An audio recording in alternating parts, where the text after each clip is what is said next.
resistencia de la cepa netamente al antibiótico, ¿no? Y bueno, pueden ser debidas porque ha habido un acantonamiento del microorganismo en el lugar inaccesible del antibiótico. Otra característica interesante con estos microorganismos es que llegan a ocultarse netamente, no en el epitelio, sino llegan a introducirse dentro de las mismas células, ocasionando que el antibiótico no pueda llegar a combatirlas de forma directa. Y bueno, acá estamos viendo netamente las clasificaciones. Acá está la cistitis aguda, no complicada, la recurrente, las recurrentes en hombres, la pielonefritis aguda no complicada, y complicada, la bacteriuria asintomática en embarazo y la ISPO asociada a catéter. Cada uno tiene un criterio clínico y hay patógenos que van a llegar a predisponer de las mismas. Ahora, cuando hablemos de importancia del tema, vamos a tener en relevancia lo que viene a ser los casos según el sexo. Como les mencioné, las mujeres van a estar más predispuestas a lo que viene a ser las ITU, y se muestra en este gráfico, que ha sido un estudio de Venezuela de 2016. También se ha llegado a encontrar que por edad las personas que presentan más o son más propensas a presentar una ITU son pacientes mayores de 60 años. Y también es importante ver que estas son en esta gráfica que va a llegar a definir lo que vienen a ser las ITU específicamente, o infecciones asociadas intrahospitalariamente, donde menciona que la ITU va a corresponder alrededor del 20% de los casos, ¿verdad? Ahora, en este boletín que ha sido de 2022 también menciona lo mismo, ¿no? Que la ITU, que es la de color rojo, va a llegar a tener presentaciones que van a aumentar de acuerdo a la progresión de los años, ¿no? Estamos viendo que el mismo no ha aumentado los casos de ITU. Y esto puede llegar a deberse netamente a que vamos a presentar una resistencia a los antibióticos, y eso hace que las ITU sean recurrentes. Netamente, Salud menciona que vamos a encontrar que el 25% de la población femenina de nuestro país va a llegar a predisponer una ITU. Y bueno, este estudio encontrado en lo que viene a ser Moquegua nos menciona lo que viene a ser cuál es la prevalencia de algunas características epidemiológicas de acuerdo a los pacientes. Tenemos la edad, donde vamos a encontrar que según este estudio que ha sido realizado de bebés de 29 días hasta 14 años, vamos a encontrar que el urocultivo positivo va a tener mayor predisposición de 3 meses a 5 años, donde el sexo femenino es la que va a presentar mayor tipo de sintomatología, y las manifestaciones clínicas que van a predisponer son la fiebre y los vómitos, y los tratamientos van a ser netamente con ceftriaxona, amicacina y lo que viene a ser amicacina sola. Ahora, cuando hablemos de la distribución mundial de lo que viene a ser la ITU, como mencionaron al inicio, el agente patógeno que va a predisponer va a ser la UP, que de hecho inicia con uropatón.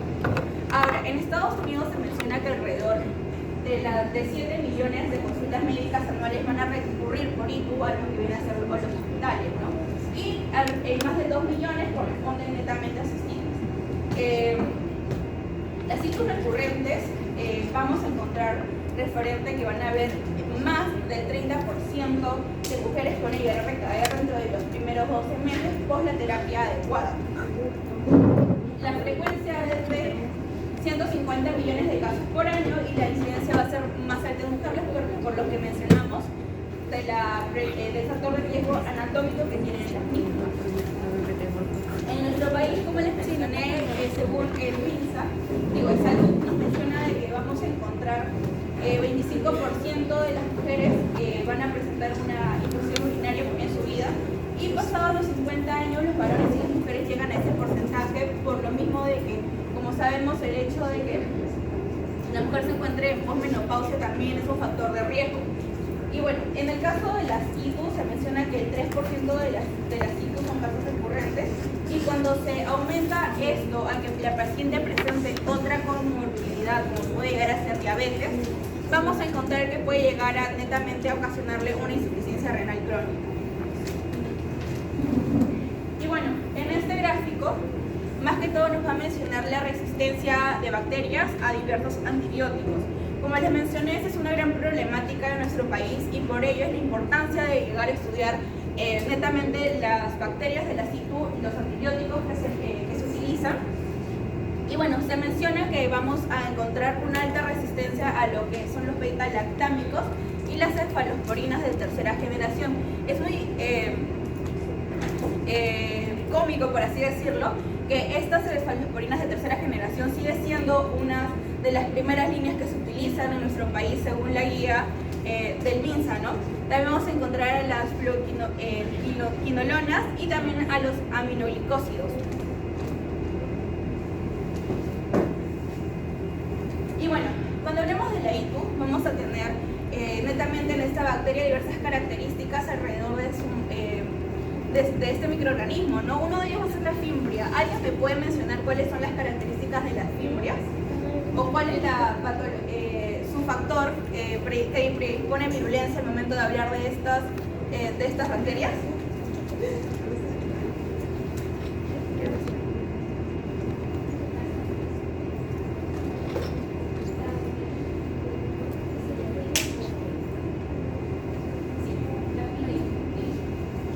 Ajá. En el caso de las fimbrias van a tener la característica de llegar a ser las que lleguen a unir a la bacteria con lo que viene a ser con las células uroepiteliales, ¿no? Esta UP va a tener muchas características. En este caso, cuando hablemos netamente de la fimbria UP, va a ser la que va a tener características de adhesión cuando hablemos netamente de la pielonefritis. Bueno, tenemos que encontrar otros tipos de factores que van a llegar a predisponer, que van a llegar a ser el factor necrotizante citotóxico, que va a llegar a ocasionar que haya lesión en lo que vienen a ser las células uroepiteliales, ocasionando la proliferación de esta bacteria. Ahora, aquí están las tres vías de diseminación de la situ. Sin embargo, la que predispone netamente por lo que viene a ser la facilidad que tiene la misma bacteria debido a sus fimbrias es la ascendente. Como hemos mencionado, como vamos a mencionar,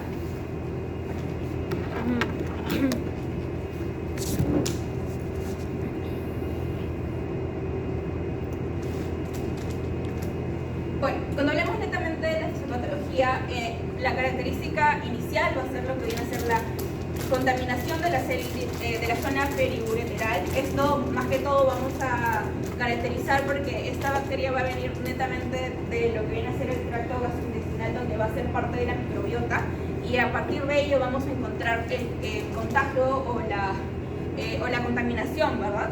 Y a partir de ello vamos a ver de que se va a llegar a adherir a lo que vienen a ser las células uroepiteliales, donde vamos a encontrar dos fimbrias, las fimbrias tipo 1 y la tipo P. Las fimbrias tipo 1 van a ser las que van a llegar a predisponer a lo que viene a ser la cistita. Bueno, posterior a ello vamos a ver la invasión y la multiplicación intracelular, más que todo donde vamos a ver que va a llegar a aumentar la proliferación de la misma. Después de ello vamos a encontrar la apoptosis y exfoliación de las células epiteliales de la vejiga. Al ocurrir esta apoptosis vamos a ver de que va a ser más fácil para esta bacteria llegar a proliferarse. Bueno, luego vamos a encontrar que como ya va a haber un daño en lo que viene a ser el epitelio, vamos a ver de que va a haber el sistema inmune va a llegar a activarse, donde este sistema inmune va a llevar a sus polimorfos nucleares para llegar a combatir esta bacteria. La fimbria tipo 1 va a tener características de ser la que se va a llegar a encontrar en lo que viene a ser el diagnóstico el análisis de orina, donde vamos a encontrar que va a llegar a caracterizarse por llegar a presentar los niveles elevados de lo que viene a ser las unidades formadoras de colonia. Posterior a ello vamos a ver que va a haber un ascenso. Como sabemos, las fimbrias van a ser literalmente las causales de que esta bacteria siga propagándose y pueda llegar a diseminarse hasta por vasos sanguíneos. Y bueno, va a llegar hasta los riñones, donde ya vamos a encontrar netamente la pielonefritis, y ahí es donde las fimbrias P van a llegar a hacer el daño netamente en los túbulos renales, donde vamos a encontrar también que va a haber una respuesta inflamatoria, donde vamos a encontrar diversas citoquinas. A partir de ello vamos a encontrar Otra característica de Stupe que va a ser la alfa-hemolicina, que va a llegar a causar el daño en el epitelio, ocasionando que posterior a eso pueda llevarse a dañar netamente los glomérulos renales, y posterior a ello vamos a encontrar que va a llegar a cruzar lo que viene a ser la barrera de células epiteliales tubulares con lo que viene a ser los vasos sanguíneos para llegar a ocasionar la bacteriemia y posteriormente septicemia. ¿Cómo puede abreviar esta parte? Van 40 minutos. Ya terminamos. Bueno, es un poco de lo mismo. En el caso de diagnóstico, como sabemos, las ITU van a ser diversas, entre ellas vamos a encontrar la cistitis.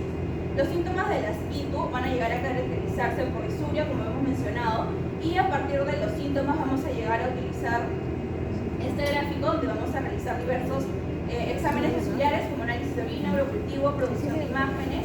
En caso de ya el paciente llega a presentar un daño renal, el uso de un endoscopio para llegar a observar el interior de la vejiga. Bueno, más que todo lo que se utiliza en nuestro país es la primera línea, el análisis de orina, posterior a ello el urocultivo.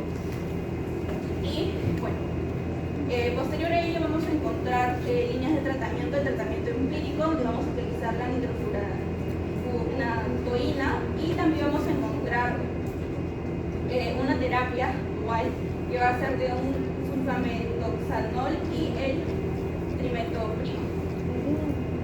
A ver, eso explícalo bien ya, porque son las líneas de tratamiento.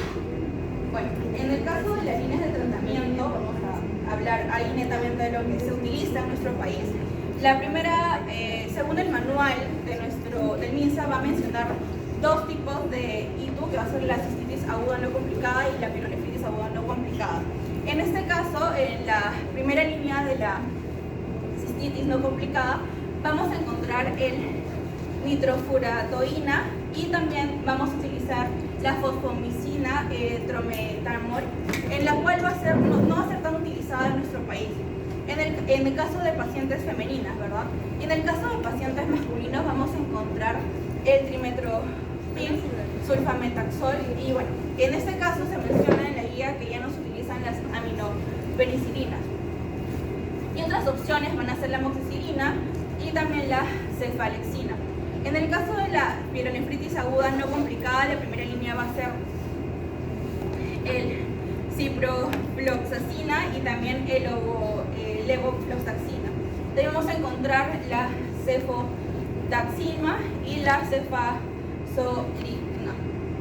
Y la segunda línea va a ser la gentamicina y amicacina, y en la última línea, en caso los fármacos anteriores no se encuentren en el centro de salud, vamos a encontrar el meropenem y también lo que viene a ser la cefatolozano y la ceftazidima. En el caso de la ITU complicada ya vamos a encontrar lo que viene a ser el levofloxacino, que va a ser netamente utilizado en el caso de forma intravenosa, debido a ser una urgencia hospitalaria. Y en el caso de la urosepsis se van a utilizar la amicacina, la cefotaxima y también la ceftazidima. Ya, a ver un ratito ahí, ¿ya? A ver, muchachos, atentos, ¿ya? Acá, cuando hablamos de ITU no complicada y complicada. ¿Cuándo se llama complicada?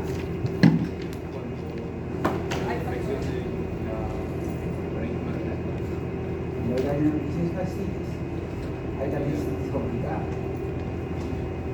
No complicada es cuando no hay un factor que pueda suponer o conllevar una complicación.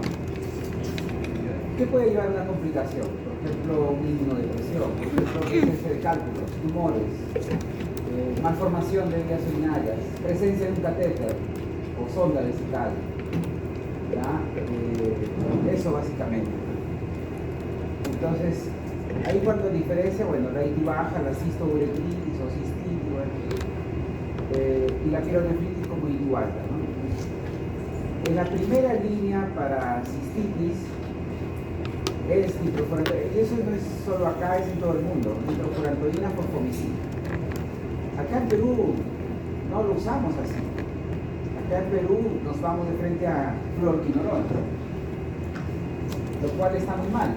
Y con cuando se automedican los pacientes, como el caso que ha presentado su compañera, es igual, fluoroquinolona se automedica. Pero ya han mostrado la tasa de resistencia, ¿no? Que es, claro, que era en UCI, ¿sí? Ahí no era en cualquier instancia, hay que resultar que es en UCI.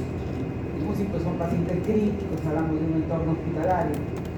Esas tasas pueden significar, digamos, alarmas si uno no contextualiza, es en UCI, de la comunidad es distinta. ¿Ya? Entonces, ahí en cistitis usamos eso. ¿Qué es la nitrofurantoína? Un nitrofurano. No es un grupo muy grande, ¿eh? Básicamente es nitrofurantoína, no hay muchos otros. Por ahí hay uno nuevo que vi, que está también en la PPT de teoría, pero básicamente por décadas el único nitrofurano que hemos usado ha sido la nitrofurantoína. La fofomicina es un glicopéptido. Ustedes conocen este grupo. ¿Qué otro de este grupo recuerdan? Glicopéptido. Como dice su nombre, es una cadena de aminoácidos pequeña con residuos de azúcar, ¿no? Glicopéptido. La vancomicina. La vancomicina. ¿En qué caso usa banco? En marcha y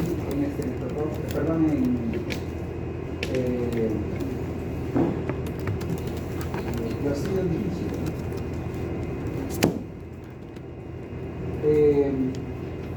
A ese mismo grupo pertenece fosfomicina. El problema está en que vancomicina cubre sobre todo gran positivo, incluyendo masa, ¿no? En cambio, fosfomicina, que es su hermana, pertenece al mismo grupo, por así decirlo, su fuerte no es con gran positivo, sino con gran negativo. Por eso lo usamos acá en I, ¿de acuerdo?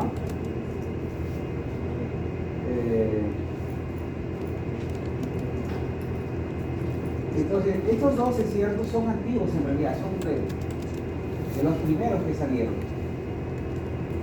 Y acá en Perú no lo comercializan. Pasa que como era primera línea se usaron masivamente y empezaron a presentarse resistencia. Acá en Perú lo dejamos de usar porque llegaron las quinolonas, la quinolona.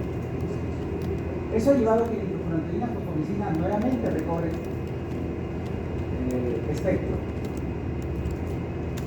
Yo les recomiendo que si presentan un caso así, den estos fármacos. Estos fármacos son eficaces, son baratos, ciertamente porque no se prescriben, no se comercializa por todos lados, o sea, no va a encontrar quizá en la botiquita de la vuelta de la esquina del bar, pero sí, las cadenas sí las tienen, las tienen. ¿Ya? Las fluoroquinolonas no lo usamos jamás como primera línea, solo en el caso de pseudomonas, solo en el caso de pacientes con comorbilidades o alguna complicación, ¿de acuerdo? Solo en ellos. En otros pacientes nunca debe ser primera línea. No se debe abusar de la fluoroquinolona. Fluoroquinolona cubre pseudomonas, o sea, ¿eso qué les dice? Pseudomonas es una bacteria que tiene todos los mecanismos de resistencia conocidos. Y lo cubre. Son muy buenos antimicrobianos. Y de pronto ya tenemos una tasa de resistencia bárbara que estamos perdiendo un grupo de antibacterianos muy buenos, todo por el mismo racional. Entonces, eso limita, ¿sí? Nitrofurantoína o fosfomicina. Cotrimoxazol, ¿ya? Como el término largo de los dos componentes, sulfametoxazol, que es una sulfonamida, y dimetropina, un inhibidor de hidrofolato reductasa, es muy largo, en el examen ponemos cotrimoxazol. Se refiere a eso. A veces ponemos SMX-TMP, también, ¿no? Puede ser. Tienen que conocerlos, esos son los términos. ¿Ya? Estos también han sido uno de los más abusados. Aquí en Perú abusamos sobre todo de tres: de amoxicilina, de cotrimoxazol y de ciprofloxacin. Esos tres se venden como pan caliente. ¿Ya? Y tristemente lo prescriben sin receta, ¿no? Los hospitales. ¿Ya? Entonces, cotrimoxazol, pues, se ha reportado resistencia aquí en Perú hasta más del 40%. ¿Cuándo podemos usar algo de forma empírica? Cuando la tasa de resistencia reportada, ¿cuánto es? Menor de 20%. Aquí en Perú no podemos darnos ese lujo de ser exigentes. usamos hasta reportado menos del 30% y todavía lo usamos. OMS, sabiendo que hay países así como el nuestro, sacó un statement el año pasado que decía, bueno, es aceptable hasta menos de 25. La ha tenido que flexibilizar. Pero cotrimoxazol está muy por encima de eso. ¿A quién le daríamos cotrimoxazol? Alguien que no ha tenido exposición previa a antimicrobianos, alguien que no suele ir a entornos hospitalarios, ¿cierto? En ellos podríamos darle cotrimoxazol. Por lo demás, no es una buena opción de primera línea. ¿De acuerdo? Ahora, ahí donde dice otras opciones, cefalexina. ¿Qué es la cefalexina? ¿Qué tipo de cefalosporina? Porque tú solo mencionas nombres, no nos dice mucho. ¿Qué tipo de actividad hace la cefalexina? No, en segunda línea es la opción de tratamiento. Pero ahí no has puesto como segunda línea, sino otras opciones. ¿Te refieres a segunda línea? No has puesto segunda línea. ¿A otras opciones se refiere segunda línea? No, es la tercera. Ahí dice otras opciones, pero no dice segunda línea. Arriba. No, son en caso haya algún tipo de No puedes saber posibilidad. los eso, como primera línea. Ajá. ¿Y la segunda? No la coloqué. En realidad en la guía solo mencionaba estas y mencionaba que en caso hay algún tipo de exacerbación se utilizaban estas. Vamos nada más. precisando. ¿Cefalexina qué tipo es de cefalosporina? Primera generación. La primera generación, ¿con qué es fuerte? ¿Con gran positivo o gran negativo? Hay una tabla en la PPT de los. ¿Con qué es fuerte? Con gran positivos. ¿Y qué pasan en las citus? Gran negativos. ¿Es coherente usar primera generación con gran negativo? Solo cubre una gran negativa importante, justamente el coli, que es la más frecuente. Pero tendríamos que estar seguros que es el coli, ¿no? Que casi no es el coli. No cubre en absoluto ninguna otra bacteria. Absolutamente. Entonces, cefalexina se da usualmente a los que tienen recurrencias y que se sabe que es conocido y ya en los motivos previos el paciente salió que era el coli. Ahí se puede usar. Pero como empírico no es una buena opción cefalexina. Solo cubre coli. A menos que en un caso venga y diga, grupo tío, el coli positivo. Cefalexina es una opción. Y sí cubre, pero es la única. No cubre proteus, gabatia, flexidez, no cubre otra gran entidad. ¿De acuerdo? Segunda línea que están, fluorquinolonas, ya lo hemos dicho. ¿Ya? Puede ser cefalosporina de segunda o tercera generación. Como estamos hablando de un turno complicado, ¿vamos a hospitalizar al paciente? No, obviamente se prefiere oral. ¿Ya? Luego el pielonefritis aguda, pero no complicada, ¿no? Eventualmente ahí, si hablamos de una ITU más alta, obviamente es algo más grave que una ITU baja, ¿no? Bueno, esa también es de B6, ¿no? De pielonefritis. Sí, de 2022. Bueno, habíamos usado fluorquinolonas desde un inicio, ¿no? Si comparamos con guías internacionales, no aparecen fluorquinolonas. Los cefalosporinas que ven acá sí, cefotaxima ¿de qué generación?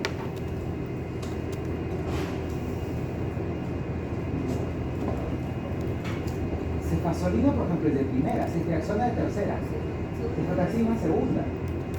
Se había puesto que cualquiera de esas tres, nuevamente, cefazolina solo cubriría si es coli. ¿Están seguros que es coli? No.